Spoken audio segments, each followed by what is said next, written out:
Ngayong hapon po, isang privilege na ma-introduce sa inyo ang ating guest speaker na si Reverend Dr. Aldrin M. Peñamora. Unang-una po sa lahat, i-acknowledge po natin ang kanyang wife na si Ma'am Christine Ching Peñamora from Santa Cruz, Laguna po. Ayan. Reverend Peñamora is an ordained minister of the Conservative Baptist Association of the Philippines, dedicated to training leaders within CBAP-affiliated churches. He serves as the Executive Director of the Justice, Peace and Reconciliation Commission and the Theological Commission of the Philippine Council of Evangelical Churches, or PCEC, under the leadership of Bishop Noel A. Pantoja, the PCEC National Director.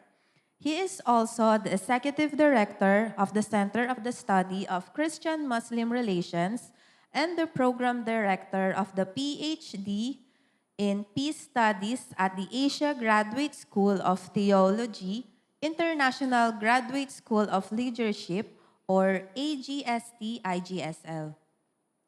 Earlier this year, he was appointed Executive Director of the Theological Commission of the Asia Evangelical Alliance.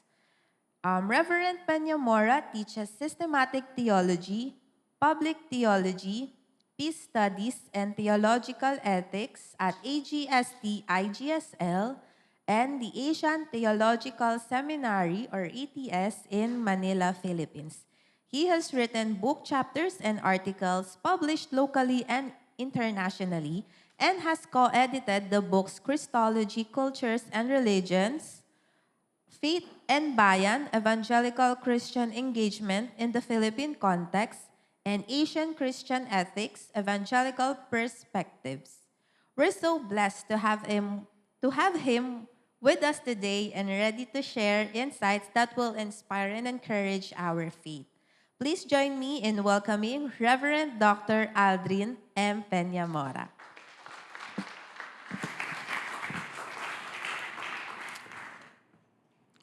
Thank you. Magandang hapon po sa inyo lahat. Tayo po ba'y pinagpala ng Panginoon? Amen. Parang mahina, pwede ba lakasan natin? Pinagpala po ba tayo ni Lord? Ayan, talaga pong ramdam na ramdam ang pagpapala ng Panginoon. Sige po, before I share the message for this afternoon, manalangin po tayo. Lord God, we thank you. Nagpapasalamat kami sa hapon na ito, God. Tinipon mo kami, Lord, ang iyong mga anak nang sa gayon, Lord, ay mapapurihan ka sa Espiritu at sa katotohanan. We pray, Lord, ng aming mga pagpupuring ito ay maging kaaya-ayang samyo to be a wonderful smell, aroma before you. We praise you, O God. We thank you again for this time that we are together. In Jesus' name, this we pray. Amen. Ayan. Ang atin pong tatalakayin ngayong hapon ay patungkol po sa Philippians 3:7-14. And I have entitled the message, Pressing On Toward God's Goal. Meron po ba sa atin na gustong makarating sa goal ng Panginoon? Yan, syempre po, no? We want to reach the goal, no? Na gusto ng Panginoon para sa atin. Sino ba naman ang hindi? Hindi po ba? At yung tulad nitong picture na nakita po ninyo, you cannot reach God's goal na mag-isa. Lagi po yan na kasama natin ang ating mga kapatiran, the church. Of course, God leading the way. Kaya po ganyan yung picture niyan. It's because we are together. Ang church po. Hindi po pwedeng lone ranger. Kaya po minsan, pag nanood lang tayo ng worship service, lagi sa bahay mag-isa. Pag nandun lang tayo at nag-iisa tayo at ayaw na nating makasama ang kapatiran, something's wrong. Tama po? We need each other sa pag-worship kay God. Okay. Alam niyo po itong picture na nakikita ninyo, it's a sculptor. Yung po bang nag-uukit? Meron po bang marunong niyan sa inyo? Parang bihira po yung sculpture, ano? Siguro painter. Meron po ba? Ako kasi stick drawing lang yung kaya ko eh. Tapos yung stick drawing, pag ginanin nyo po dun sa notebook nyo, gumagalaw. Ewan ko kung naabutan nyo pa yun, ano? Baka sa edad lang namin yan. Okay. But you know, a sculptor, yung pong nag-uukit, and let me go to the next slide. Ganyan, ano? Pag nag-ukit, yung sculptor, pag nagplano siya ng ukitin niya, hindi po ba meron siyang kahoy? Or maybe a stone? Na kung saan niya gagamitin para magkaroon. You know, para po magkaroon ng form doon, and this is from Aristotle, sabi niya, there are 4 factors na mahalaga. Una daw po, kailangan may material cost. May material, meron kang gagamitin. Hindi po ba? May material. Tapos, bago nyo po ukitin yon, meron kang idea nung ukitin mo. Hindi naman po pwede siguro na magsisimula kang mag-ukit and then, ay, tao pala. Biglang naging tao yung itsura. O kaya, ano nga ba itsura nito? Hindi po ba? You need a formal cause. According to Aristotle, formal cause, it is the shape or the form na iniisip nung sculptor, nung mag-uukit. Iniisip niya, ito ang forma nito. Okay? At meron tinatawag, of course, the efficient cause. Efficient cause, siya yung gumagawa. Hindi naman po pwedeng bigla na lang mag-a-appear yung statwa na walang gumawa. Hindi po ba? Kailangan may gagawa. And that's called the efficient cause. At huling-huli, ito po yung pinakamahalaga dito. There is what he called final cause. Pakiulit nga po, final cause. Yan, final cause.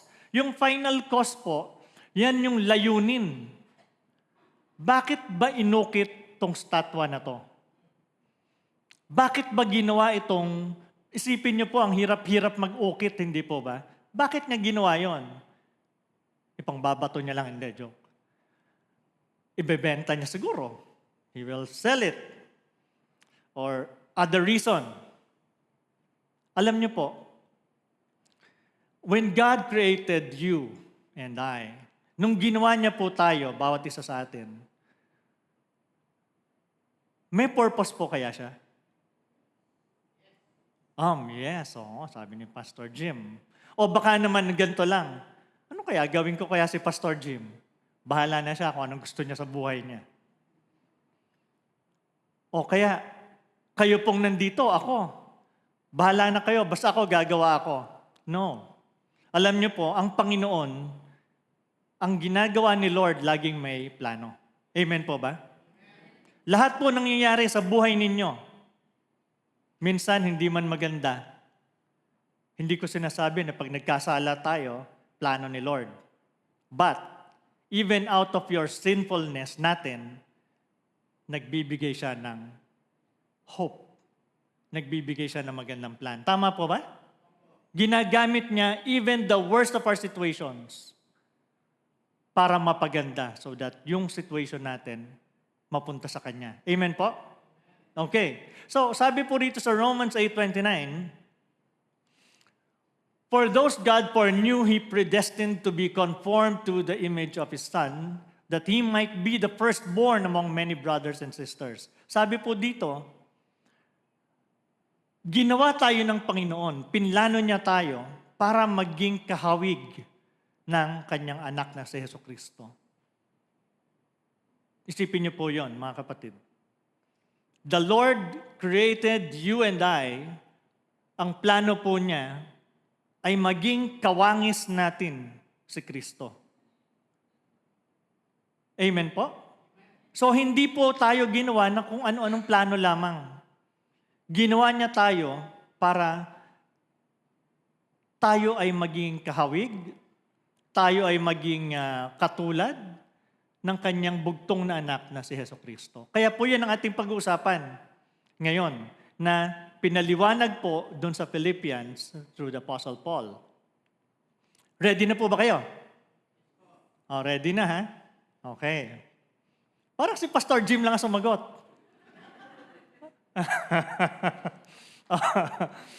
Okay. I take your smiles as yes. Okay? Ready? Alam niyo po, nung sinulat to ni Apostle Paul, nasa kulungan po siya. May nakaranas na ba sa atin makulong? Huwag niyo na pong sabihin. Nakakulong po siya, and you can find it in Acts 28.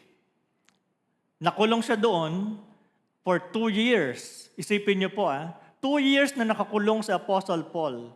At ito pong Book of Philippians, pag binasa niyo po yung Book of Philippians, alam niyo po yung pinaka-powerful word na makikita niyo doon? Lagi niyong mababasa doon the word rejoice. Be joyful, rejoice. Saan po kayo nakakita ng nasa kakulungan, pero laging ang sinasabi, rejoice, be joyful. Ganun po yung situation ni Apostle Paul. Anytime, pwede na po siyang patayin, death sentence, pugutan ng ulo, which actually happened to Apostle Paul later on.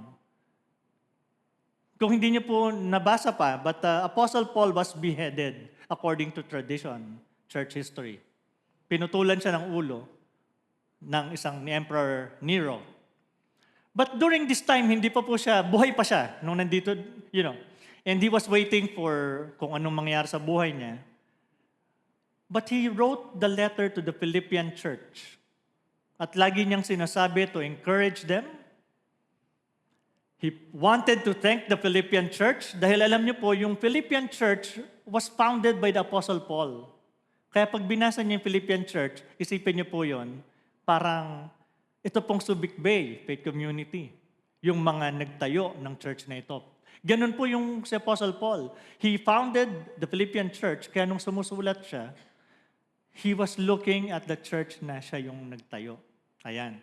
So he wanted to thank them for their support. He wanted to encourage them. Marami po sa kanila nakakaranas ng disappointment, nalulungkot dahil si Apostle Paul nakakulong. So he wanted to encourage them and to explain the situation, bakit siya nakakulong. And you know what, church? He was imprisoned because of spreading the gospel.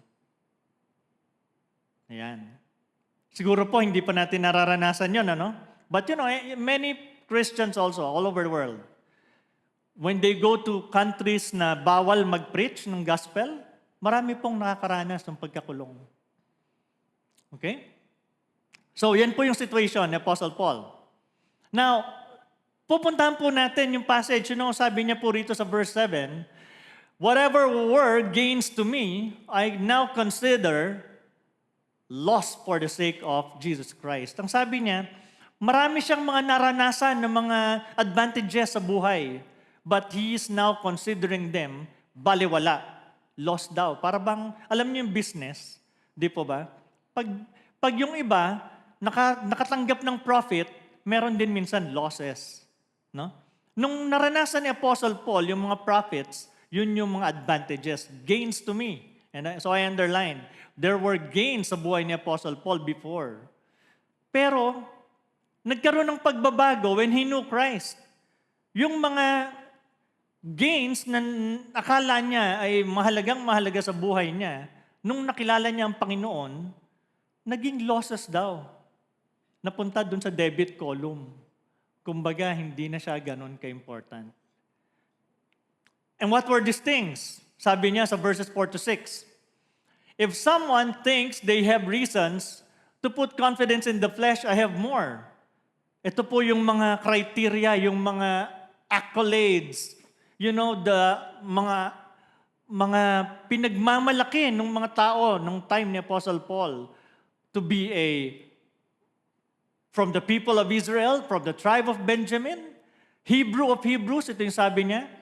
At so, dun sa huli, ang sabi niya po, for righteousness based on the law, he was faultless. Alam niyo po kasi, nung panahon ni Apostle Paul, napakahalaga po sa kanila to follow the religious laws. No? Alam niyo po yung narinig niyo ng mga Pharisees, Sadducees, hindi po ba? When you read the Bible, makikita niyo the Pharisee, mga Pariseo. Napaka-importante po nila noon dahil sila po yung nagdi-dictate kung ano yung tama at mali. Para pong religious political leader sila. Ganyan po yung talagang mataas ang ranggo. And ang sabi ni Apostle Paul, I was one of them. And if you will compare me, kumpara mo ako sa kanila, I was faultless. Perfect daw si Apostle Paul. Ganun siya katindi sumunod doon sa batas, sa law, Mosaic law. Ngunit ang sabi nga niya po dito, these all things he now considered loss. At yung Griego na ginamit niyang word, talagang yun yung kanyang paninindigan. He was of this conviction na itong mga bagay na ito ay baliwala. I don't know, church. Kayo po ba, ano yung mga bagay na sa society natin napakahalaga? Na kapag wala tayo noon, para bang ang tingin sa atin ng society? Walang kwenta. Mahina siya, mababang uri, mababang klase. Hindi po ba ang society natin values education? We value mataas na sweldo. Tama po ba? Parang wala yata sumasagot. Okay. But these are values, kailangan magagandang bahay. Alam na natin yan, mga binavalue ng ating society, which nothing's wrong with that. Okay? But what the Apostle Paul is saying is that na-experience niya na yung mga binavalue ng mga contemporary niya. Ngunit, nung nakilala niya si Kristo, nag-iba yung pananaw niya. Baliwala na pala sa kanya yung mga binavalue ng society. And alam niyo po, church, even though we're all Christians here, ang temptation po na isa sa atin na nangyayari, mawala sa focus kay Lord ang ating buhay at ma-focus tayo kung saang mga bagay na mamaya hindi natin napapansin. Number 2, number 3 na pala si Lord. I remember I joined this fraternity when I was in college, after post-college. Law fraternity, dahil gusto ko pong mag-abogasya noon, hindi ko pa kilala noon ang Panginoon. And nakilala ko si Lord sa law school after 1 year. Tapos I went to the seminary, naging pastor. But when I was in the law school, dun sa aming fraternity, alam niyo po yung aming mantra, araw-araw po yan, we will go at the center of the school, San Beda in Manila, Menjola.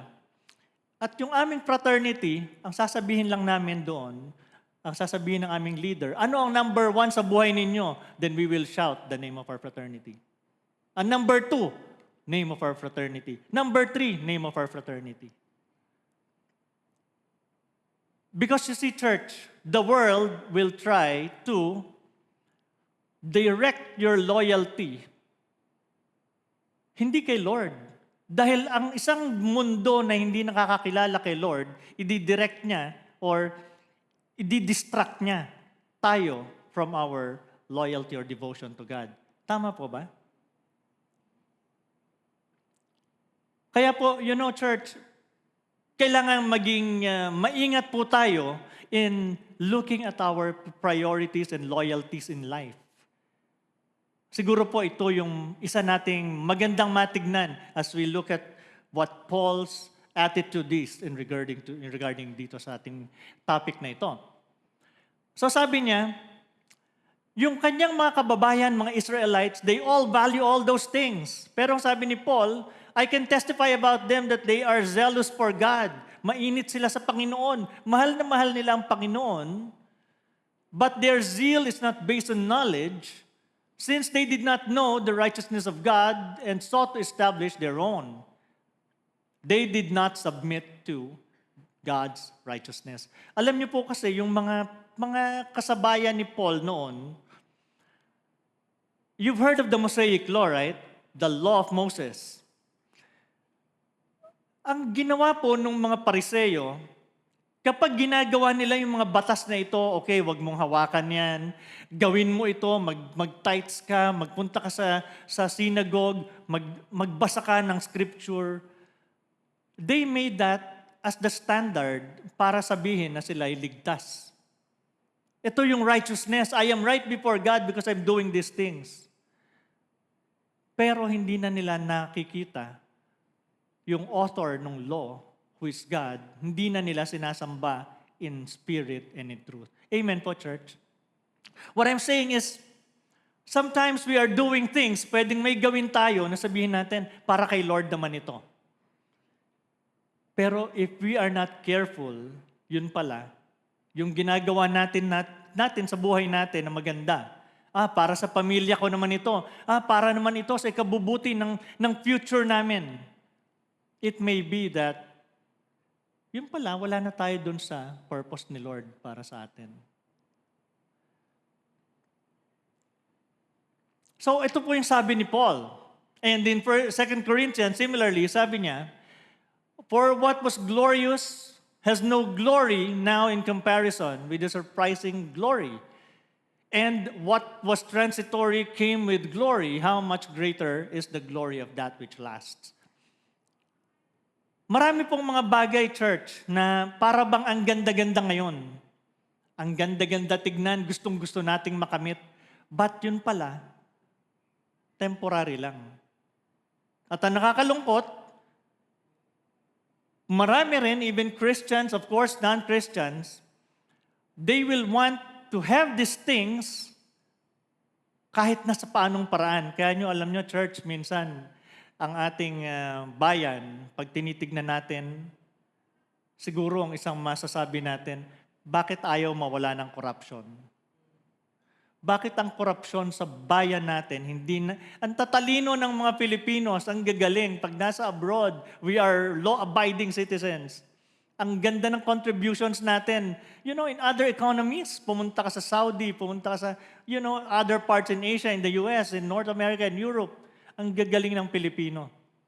But when it comes to running our country, para bang ingrained yung corruption, hindi tayo makaangat. Because many are thinking, itong mga bagay na ito, para bang long-lasting. Pero yun pala, sa mata ng Panginoon, many of these things that people are para bang hinahabol ng maraming tao, even to the point of committing corruption, committing sin, committing kung ano-anong mga labag sa Diyos, they would do it maski na ang value noon ay transitory lamang. So sabi ni Paul, maganda yung mga bagay na dati, valuable sa akin, I am renouncing it. May mas maganda doon compared to knowing Jesus Christ. And what is more, I consider everything a loss because of the surpassing worth of knowing Jesus Christ, my Lord, for whose sake I have lost all things. Sabi ni Paul dito, hindi lamang yung mga bagay na yon. Ngunit, ito po ang sabi niya, church, and pay attention to this passage. Ang sabi niya, I consider everything a loss. Lahat daw po ng bagay, kumpara sa pagkakilala mo kay Kristo, everything is a loss kung hindi mo makikilala ang ating Panginoon. Grabe po, yung kanyang pagtingin. Ang pagtingin ni Paul, mag-isip po kayo ng magandang bagay.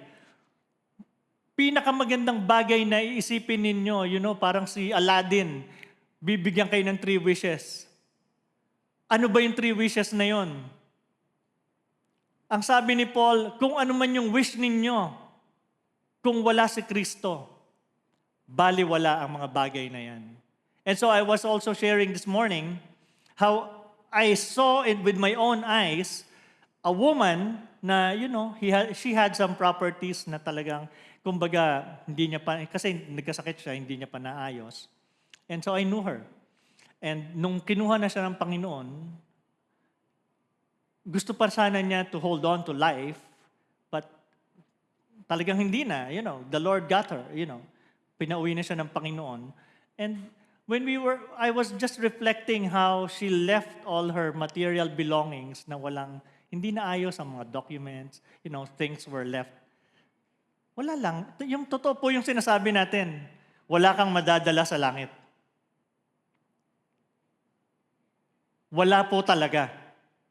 Kahit ano pong yaman, karangyaan ng tao, when we are called by God, talagang zero po. Ang dala lamang po natin, sarili natin, when we face God. And again, I'm not saying that these things are not important. Hindi rin sinasabi ni Paul yung ganoon. What Paul is saying is that all these things apart from Christ are worthless. Apart from Christ. Because it is only Christ that gives meaning to all things. Even our relationship as father, mother, husband and wife. Alam niyo po, even husband and wife, kung wala si Kristo sa gitna nila, ang dami pong pwedeng maging problem. Tama po ba? Amen po? We need Christ in the middle of all our relationships. Even in the middle of our relationship sa trabaho mo, kaopisina mo, ang relasyon mo sa mga bagay-bagay na meron ka, pag wala si Kristo doon at ikaw ang mamumuno, if you will decide on your own without Christ, malamang yan, papalpak. Dahil wala ang Panginoon. Kaya po ito, naisip ko, kilala niyo po ba ito? Oh, yan. Naging Gollum, ano? But, ito po yung sa Lord of the Rings. Sa kanya naman po, baliktad. Mahal na mahal niya yung ring na yan. Ewan ko po ba, bakit? Ano ba meron sa ring na yan, ano? Hindi ba pwedeng bracelet? Hindi ba pwedeng earring? Bakit ring? Diba? Yun ang tinatanong ko dito, no? But, because of that ring, he gave everything away. Pati, he wasted away. Para bang drugs na, ewan ko po, no? Nakakita na ba kayo nung nag-drugs na ang ganda-ganda ng itsura, gwapo, maganda. But when a person turns to drugs, biglang mag-iiba yung itsura niya. Tama po ba? Because of wrong desires. Okay, so let's move on. In verse 8, I consider them garbage. Ang sabi po ni Apostle Paul, lahat ng mga bagay na ito, pag wala si Kristo, I consider them garbage, basura. That I may gain Christ. Lahat daw po ng mga nakakahadlang sa Kanya para ma-attain niya si Kristo so that He may gain Christ. Kung ito'y makakahadlang sa Kanya, if it will be an obstruction sa relationship niya kay Christ, then He would consider everything like garbage. The Greek word He used, skibala. Ibig sabihin po nun, ito yung mga bagay na tinatapon mo na lamang sa mga aso dahil hindi, sa mga hayop, hindi siya mahalaga, but it's just not worth keeping. It's not worth keeping, church. Ibig sabihin po, if there are things in your life na humahadlang sa inyong relasyon kay Kristo, gawin nyo siyang skibala. Not worth keeping. Throw it to the dogs. Kapag meron kayong hobby na humahadlang sa inyo para makilala si Kristo, itabi nyo muna yan, Lord, fasting muna ako dyan. Hindi ko muna gagawin yan. I want to know you more. Pag may mga bagay na ginagawa ka ngayon at alam mong masama at nakakahadlang kay Kristo sa iyong relasyon, throw it to the dogs. Lord, ayaw ko ng bagay na ito. Why? It's hindering me from worshiping you. Ganun po kasi yung attitude ni Paul dito. Kaya po ang sabi niya, basura ito.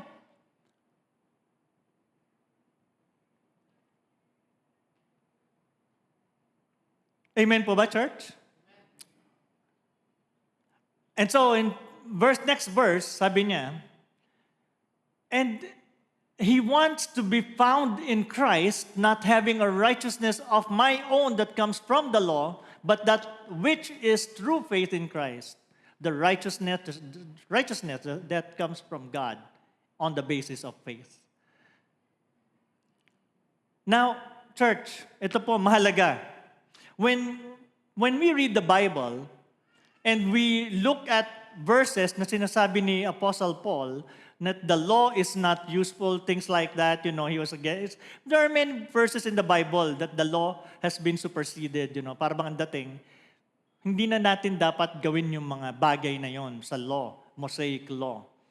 Meron nga pong ganoon. Katulad po nung mga, pag sinabi dun sa Mosaic law, kapag nag-adultery, batuhin, patayin, some of the punishments in the Old Testament.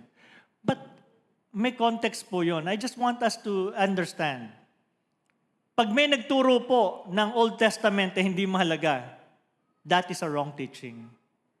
The Old Testament is crucial to understand the New Testament. Kaya po si Kristo, lagi niyang kino-quote ang Old Testament. Hindi po ba? What I'm saying is, if we are to learn the Word of God, hindi po pwedeng piliin lang natin. Pipiliin ko lang dito yung Book of John. Gusto ko yung Book of Matthew. Hindi po. We are called to understand the Word of God, and it is composed of the Old Testament and the New Testament. Amen po? Okay? And so, dito po, the law, kaya po hindi naging maganda sa panahon ni Paul, kasi po yung mga Pariseo, they were using the law as a source of their own righteousness. Pag ginagawa nila yung law, sinasabi nila sa sarili nila, mabuti ako. Ako ay tama sa sa harap ng Panginoon. I am righteous because I am doing the works of the law. Kaya po sabi ni Paul, hindi po yun ang totoong righteousness. Because true righteousness comes from believing and having faith in God. Amen po ba? It is faith that justifies. Hindi po yung gawa natin. Kaya po ito yung sinasabi ko ngayon.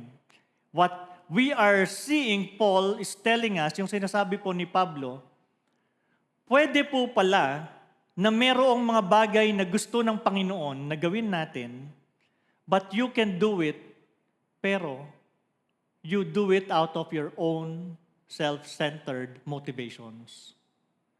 Halimbawa, sabihin natin, okay, dapat mahalin natin ang ating kapwa, o kaya sabihin natin, mag-church tayo, do the ministry. You know what, church?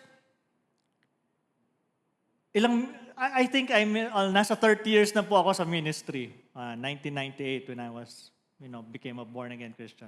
98 o 18. Wala pa naman 30. But I have experienced doing ministry na hindi mo naman talaga ino-offer kay Lord. You're doing it out of your own skills. Out of your own talents. At pwede pong mangyari yon. Ibig sabihin, things that are good, you can do it and then not dedicate it to God.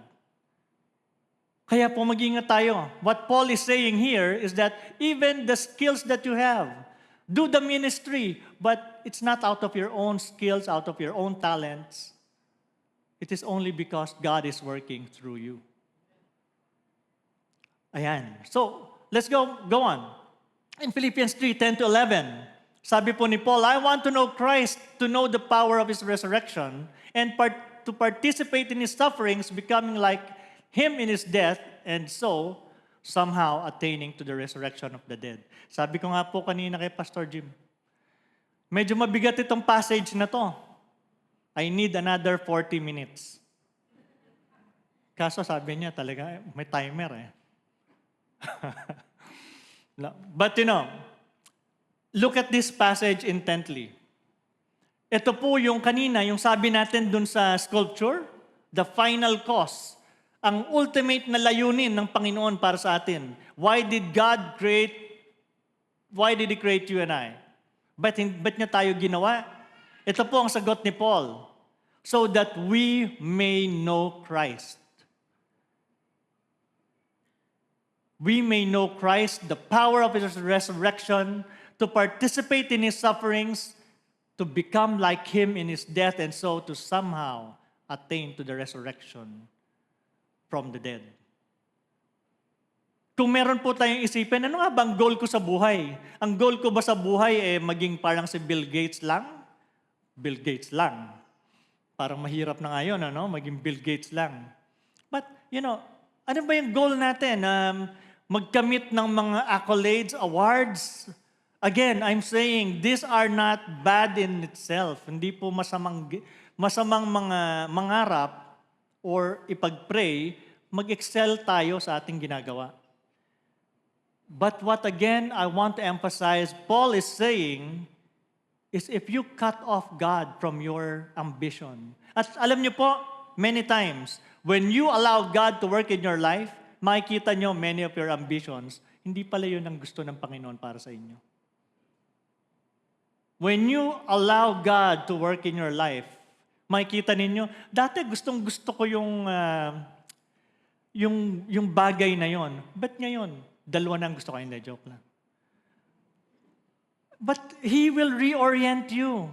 He will reorient your desires. He will redirect your paths, your thoughts. Siguro dati, gusto ko mapangasawa, gwapo, maganda. Ngayon, pag nakay Kristo ka na, ang sasabihin mo, hindi lang pala gwapo at maganda. Kailangan godly rin. Hindi ba, ang laking nun? Ang laking reorientation? Before, gwapo lang. Maganda lang. But when you know Christ and you're submitting to Him, gusto mo na rin na He's a worshiper of God. Dahil alam mo, if you don't do that, if you just marry a person na gwapo at maganda, paano na? Transitory nga po yun. Pag nawala na yung gwapo at ganda, baka po, goodbye na rin. Kaya po ang daming divorce sa ibang bansa. Tama po ba? Okay. So yun po yung sinasabi dito. To know Christ means to have a personal relationship with Him. Malalim na relasyon po, church. Hindi lang po yung, kilala ko si Kristo, nabasa ko na si Kristo. Hindi po. To know Christ, ang sabi po rito, the fear of the Lord is the beginning of wisdom and knowledge of the Holy One is understanding. Sa Old Testament, ang ibig sabihin po ng knowledge, it means an intimate relationship. Kaya po yung word na, pardon me, but the sexual term sa Old Testament, hindi po naman sinasabi doon na sex. Ang sinasabi, Adam and Eve knew each other. Know, it means intimate relationship. Ang ginagamit po doon, know. Okay? Kaya po dito, the fear of the Lord is the beginning of wisdom, knowledge of the Holy One is understanding, intimate relationship with God is true understanding. Amen po, church? When you are becoming more intimate with God, makikita niyo po, you will enjoy knowing Him, relating to Him more and more. Pati sa buhay ninyo, pati yung direction ng buhay po natin, mas matatama.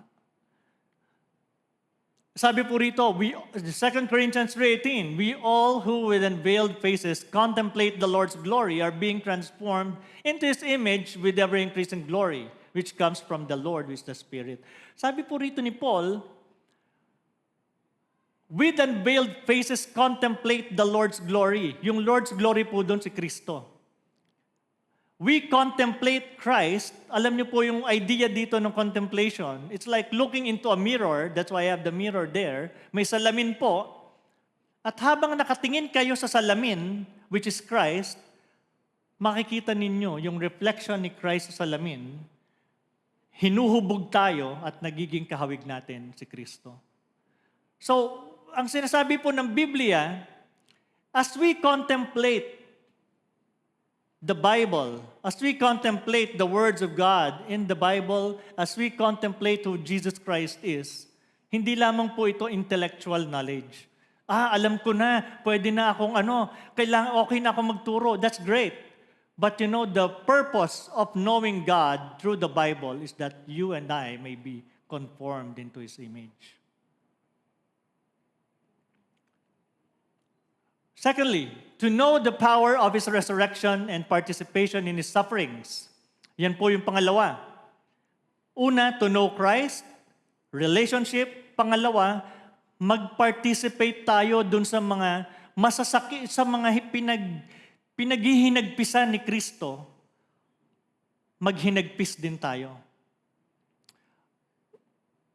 To participate in the sufferings of God, of Christ, means to, kung ano yung mahalaga kay Kristo, magiging mahalaga din para sa atin.